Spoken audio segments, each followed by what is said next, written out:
Hello there. Welcome back, creatives. I'm so excited to see you here. I am Shannon, and this is the Story Scene where we come together each week to help you make your stories and your writing bold, brilliant, and beautiful. And if this is your first time joining us, I'm so excited to see you here.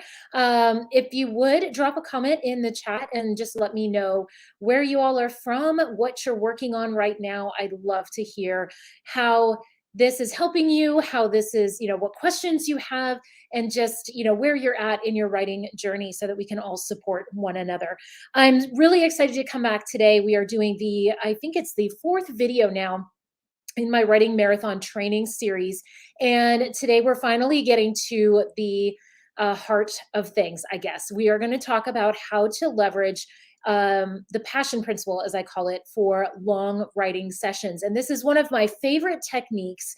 The very first time I ever heard about this was a book by Rachel Aaron called From 2000 to 10K, 2000 to 10,000 words a day, or writing session.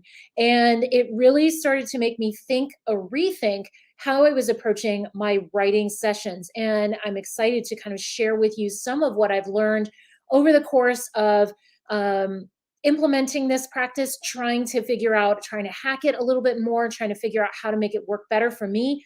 And hopefully it will work for you as well. So let's get into it. Let's talk first about what the passion principle is. So I called this video the passion principle, leveraging the passion principle for long writing sessions. And so let's talk about what that is.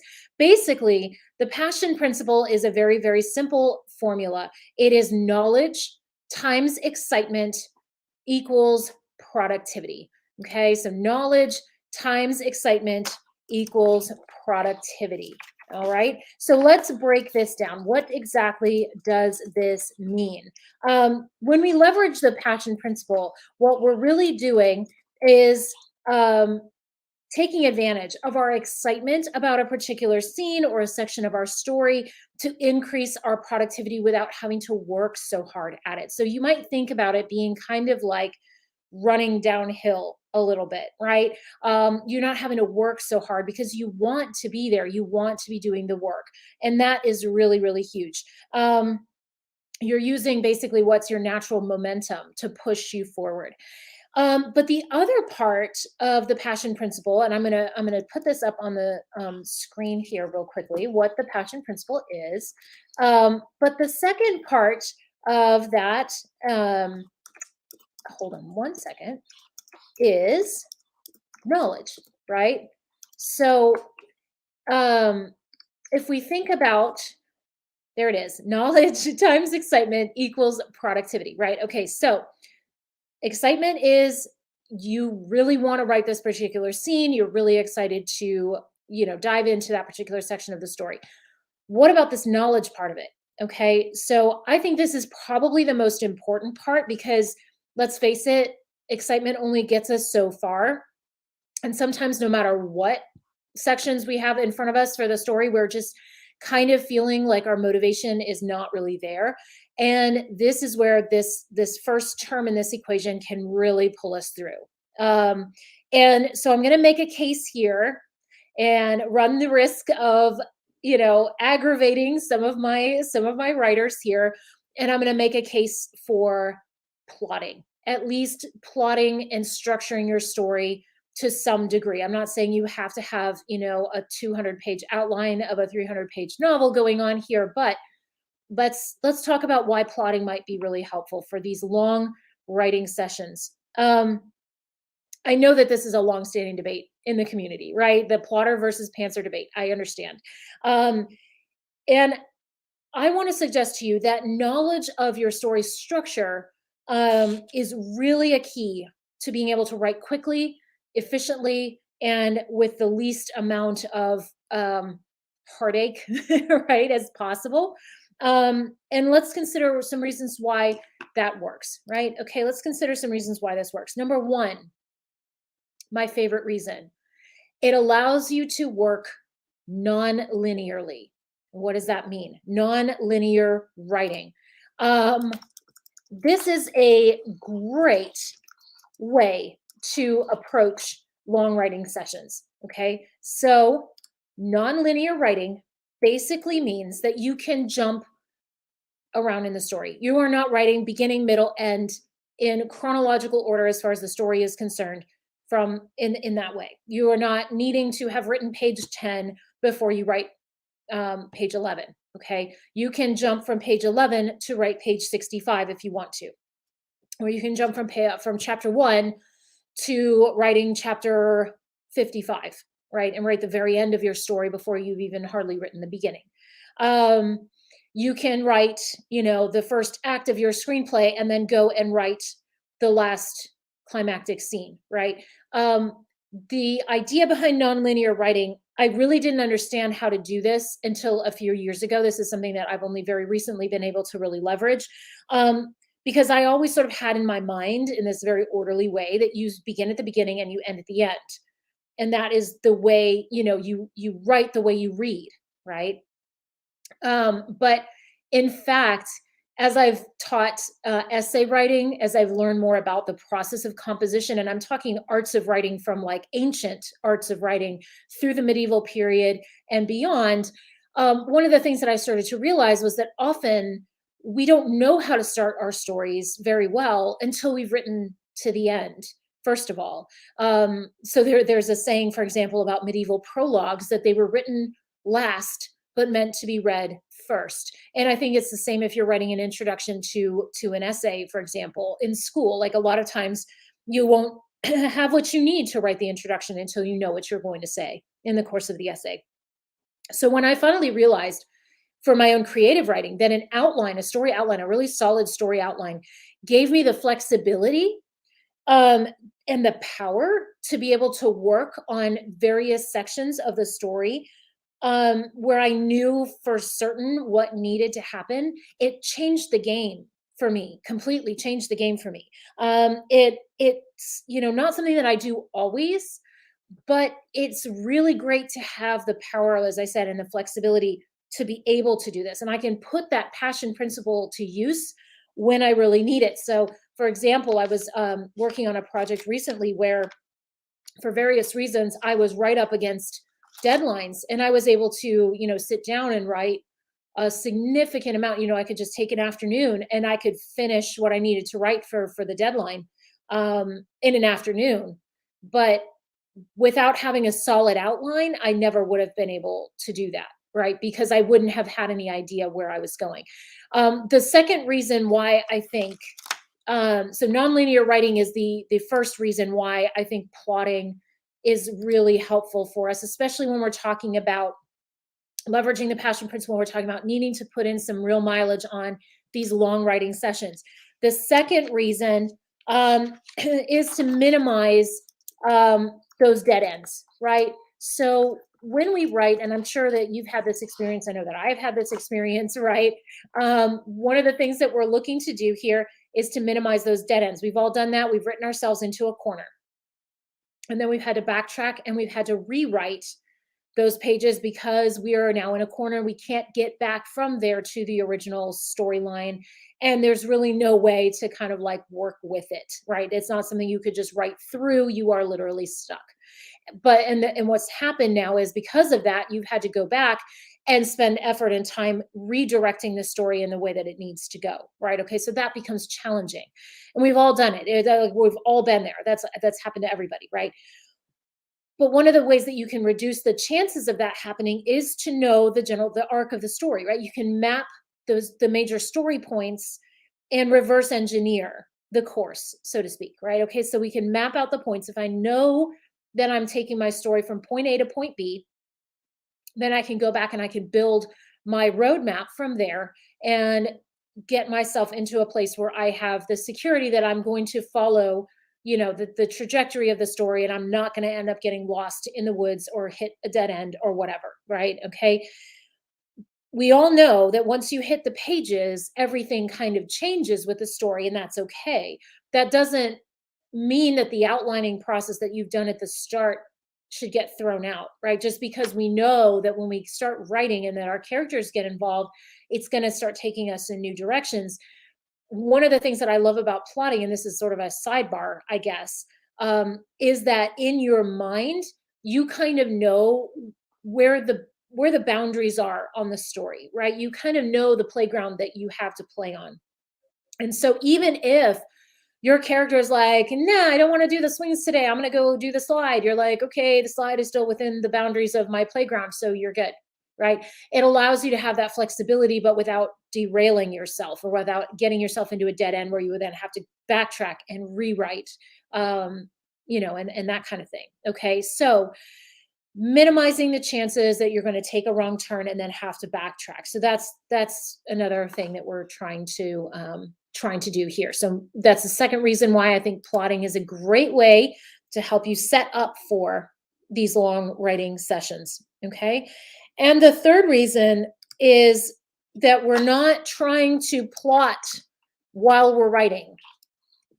Okay. So we're not plotting while we're writing. What does that mean exactly, right?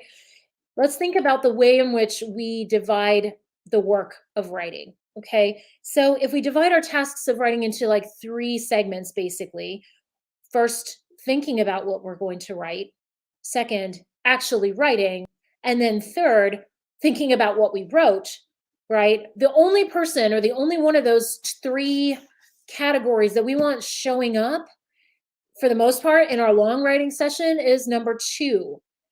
We just want to sit down and write, right? We don't want to have our plotter or our critic / editor showing up to this particular meeting, right? Thinking about what we wrote is another session's job.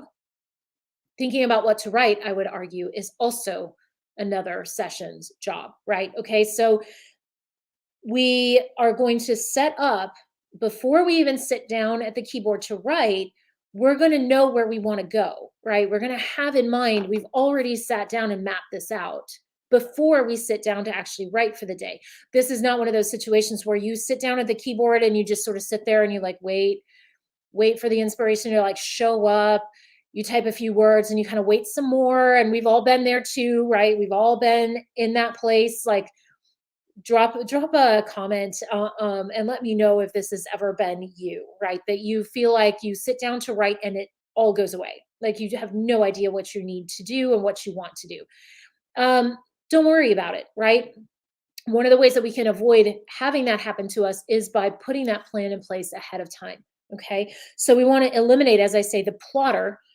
That's number 1, right? Thinking about what we're going to write, and the critic or the editor thinking about what we wrote from showing up while we're trying to do writing, especially when we're trying to do this long writing session, which is really, this is for where you really want to make some serious progress on your work in progress. You really are either up against a deadline, as in the example that I shared from my own story from recently. So you're up against a deadline. You just have to get the pages done, or you have to get the word count in.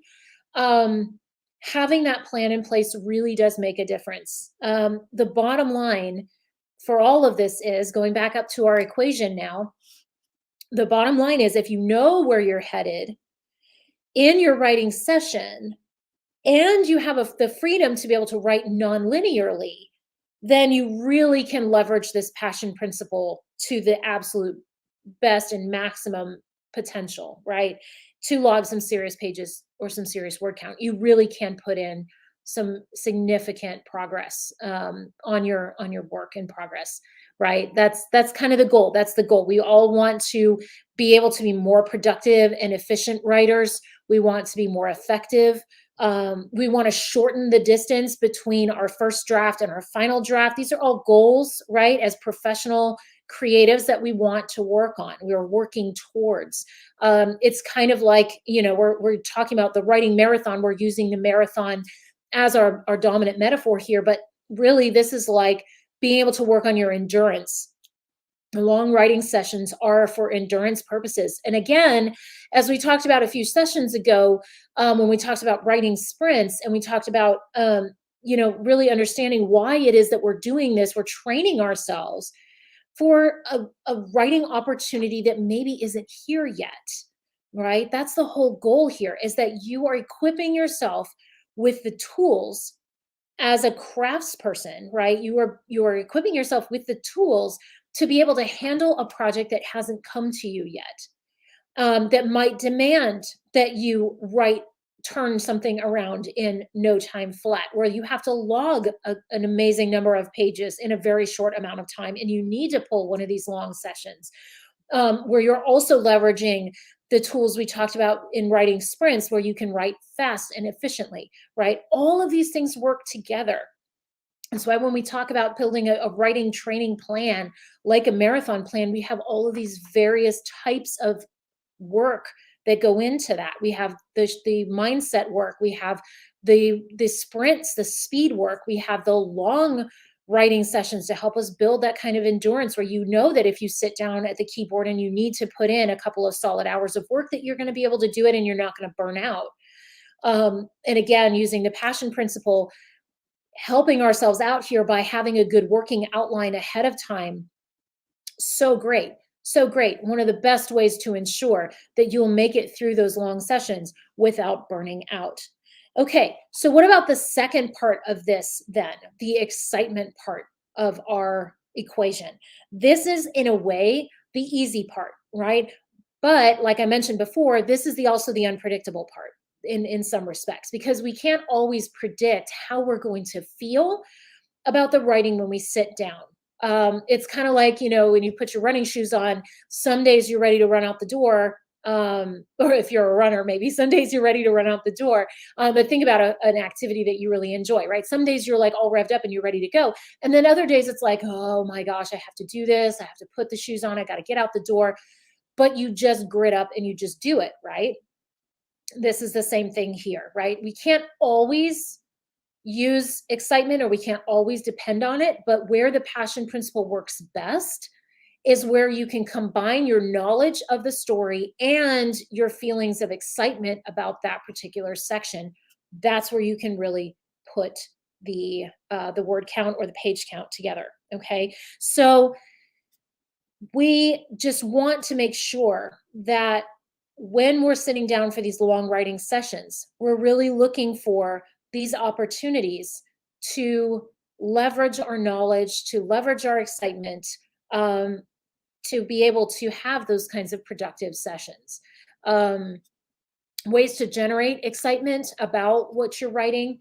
I really do think that some of that has to do with what you know. Again, going back to the first part of this, right? We could think knowing about what's going on in the story, like on a global level, but it's also knowing what you know about the particular scenes you're going to write. Um, that's why having like not just this is happens in the beginning, this is the middle, and this is the end, like just maybe a log line or a premise line for your story, but actually building out an outline can really help you, because if you know the scenes that you're looking forward to writing, you know the scenes that are on the slate, then you can really like look forward to things. Like literally you can look forward or look backwards in the storyline if you've already kind of used that nonlinear writing method to be able to bounce around a little bit. And one thing I'll say about nonlinear writing here before we bring this session, this quick lesson here to a close. Yes, you do have to go back when you do nonlinear writing. You will have scenes that you're going to need to put in, or little moments that you're going to need to put in after you're done with all of the sort of constructing the broad outlines here.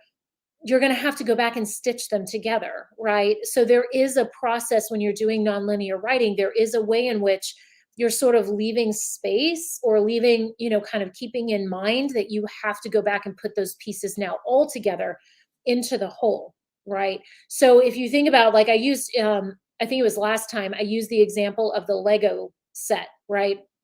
It's not unlike building part of a Lego set and then building another part of the Lego set and then building another part and then putting them all together with the correct pieces and everything so that it makes the design that you're looking for, or like building a piece of furniture, for example. Same kind of idea, right? So just be aware that that's going to be part of your process. If you're doing nonlinear writing, part of your process then is going to be, once you're allowing the editor critic rewrite mode to come into play, when you go back through and read the story, you're going to have to smooth it out, right? Because jumping from place to place, there may be, things that need to get smoothed out or tied together. But that's later work, right? When we're talking about building that first draft, nonlinear writing is a great way to leverage this principle to be able to get the first draft done as quickly as possible. So then you can get to the real work of writing, which, as we all know, right, is rewriting. Rewriting is where all the magic happens. Rewriting is where we can really make our stories shine. And so the goal is to get there as quickly as possible. And that's why, as we leverage the passion principle for these long writing sessions, and we just make so much progress on our project, we get, we kind of like shorten that timeline. We get there to that end of the first draft faster so that we can get to the work of rewriting. Okay, so that is today's quick lesson on long writing sessions and the passion principle. And I really do hope that you found this helpful. And I hope that you're able to use this in your own writing to try to help you when you do need to sit down or when you want to sit down and really put in some serious work on your project, that you feel confident that you can make some things happen for your project. If you like this video, please do like and subscribe. Don't forget to hit that little button and like and subscribe so that you don't miss our next training session. And speaking of which, our next training session, we're going to talk about fuel. So what we've done so far, we've talked about mindset, we've talked about sprinting, we've talked about now long writing sessions. And now we're going to talk about fueling your creativity. We're going to talk about using reading, research, yes, even YouTube and social media to keep your creative tank full and your writing fresh and bold, brilliant, and beautiful. So don't miss next week's session. And I'll be back to share with you some tips on how to leverage the content that you're already consuming and encountering to really fuel your writing. So until next time, I hope you have a great creative writing week, and I will see you all in our next session. Take care.